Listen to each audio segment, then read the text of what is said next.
ایک دفعہ ایک سانپ جو بڑھاپے کے ساتھ کمزور ہو گیا تھا ایک تالاب کے پاس آیا جہاں بہت سے مینڈک اپنے بادشاہ، ملکہ اور چھوٹے شہزادے کے ساتھ رہتے تھے۔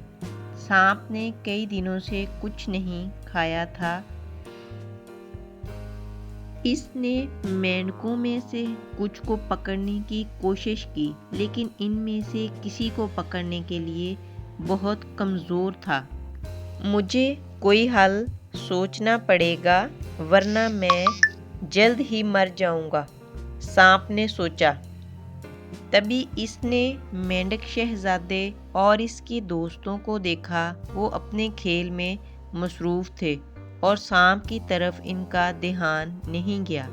جب وہ بہت قریب پہنچے تو ان میں سے ایک نے سانپ کو دیکھا اور چھلانگ لگا دی۔ اوہ سانپ! وہ خوف سے چلایا۔ سب اپنی جان بچانے کے لیے بھاگ گئے۔ لیکن جب سانپ نہ ہلا تو مینڈک شہزادہ اس کے پاس چلا گیا۔ سانپ پھر بھی نہ ہلا۔ مجھے دیکھنے دو کہ کیا وہ مر گیا ہے، مینڈک شہزادے نے کہا اور سانپ کے سر پر دستک دی اور تیزی سے کود گیا۔ سانپ نے آہستگی سے آنکھیں کھولیں اور کہا، فکر نہ کرو، میں غصہ نہیں کروں گا، چاہے تم کچھ بھی کر لو۔ مینڈک بہت حیران ہوئے۔ میں نے ایک بار ایک بابا کے بیٹے کو کاٹا تھا، سانپ نے وضاحت کی۔ بابا غصے میں آ گئے اور مجھے کوس دیا کہ میں ساری زندگی مینڈکوں کو اپنی پیٹھ پر اٹھائے رکھوں گا۔ یہ سن کر مینڈک شہزادہ خوشی سے اچھل پڑا۔ اس نے کہا، پھر میں تمہاری پیٹھ پر سوار ہو جاؤں گا۔ تو مینڈک شہزادہ سانپ کے اوپر کود پڑا اور حکم دیا کہ مجھے میرے والدین کے پاس لے چلو۔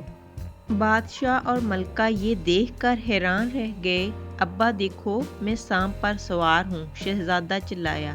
آئیے ہم بھی سانپ پر سوار ہوں، ملکہ نے مینڈک بادشاہ سے کہا۔ چنانچہ وہ سب سانپ پر بیٹھ گئے۔ آپ بہت آہستہ چل رہے ہیں، شہزادے نے شکایت کی۔ میں کیا کر سکتا ہوں، سانپ نے افسردگی سے جواب دیا۔ میں نے کئی دنوں سے کھانا نہیں کھایا۔ تم نے کھانا کیوں نہیں کھایا؟ شاہی پہاڑ تیز اور مضبوط ہونا چاہیے، بادشاہ نے کہا۔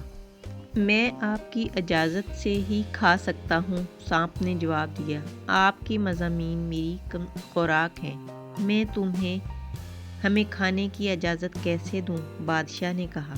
مینڈک بادشاہ نے کہا، میں اپنی رعایا کو کھانے کی اجازت نہیں دے سکتا۔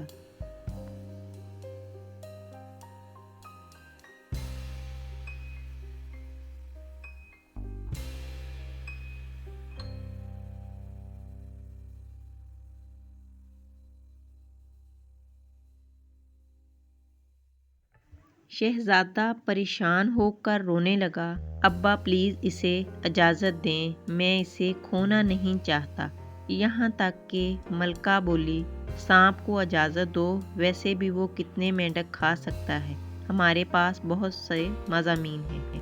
آخر بادشاہ کو اجازت دینا پڑی۔ سانپ ہر روز کئی مینڈکوں کو کھانے لگا۔ جلد ہی وہ بہت مضبوط اور صحت مند ہو گیا۔ شہزادہ ایک سانپ پر سوار ہو کر بہت خوش ہوا جو اتنی تیزی سے حرکت کر رہا تھا۔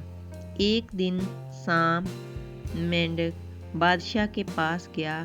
میں بھوکا ہوں، اے بادشاہ، تالاب میں اب مینڈک نہیں بچے ہیں، اس لیے اب میں تم سب کو بلانے جا رہا ہوں۔ اور شریر سانپ تینوں شاہی مینڈکوں پر ٹپک کر کھا گیا۔